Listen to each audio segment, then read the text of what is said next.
body dysmorphia.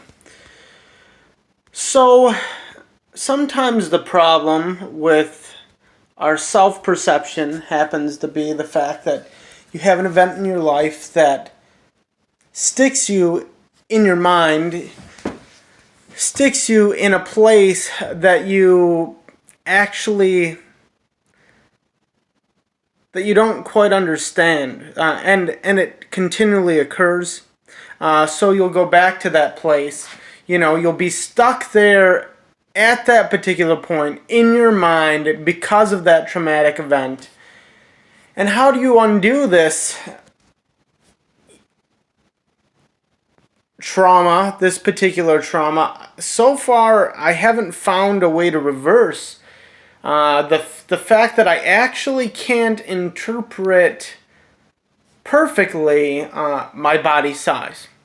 And the event is that one day, I'm like 10 or 11. There's this huge fight at my house. There was way too much cocaine being used by some of the adults that are supposed to be responsible, good, kind, and loving, take care of you. Next thing you know, you're being picked up by your temples and just face another, potential death. And then you get older and you're kind of stuck because there are a number of events in your life where you want to be strong enough to defend the ones you love, but they're just giants compared to you. They just happen to be so much larger than you. And yes, there are ways of putting down those enemies. If there were guns, I would have taken them out. There weren't easily accessible weapons. So, what are you going to do? It's really hard to defend yourself physically as a child against grown adults. But, you get stuck there. And yet, in some ways, there are ways of, this. This is actually one of the potential ways of overcoming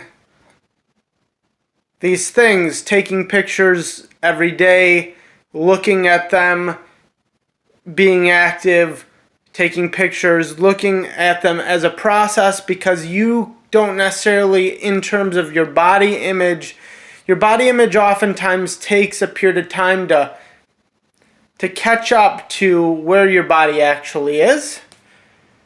So that's why it's kind of important to stay on top of whatever issues are concerning you, and also to do this work. Right now I'm doing this work. I might be helping somebody else who has faced some sort of strangeness in terms of the interpretation of their own body size, or I may simply be allowing someone to have permission to share with themselves.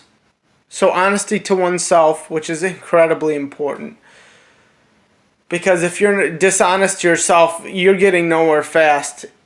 Because yeah, you can create illusions and delusions and schisms, but you have to reconcile those things if you hope to move forward from where you are. And I hope that you do.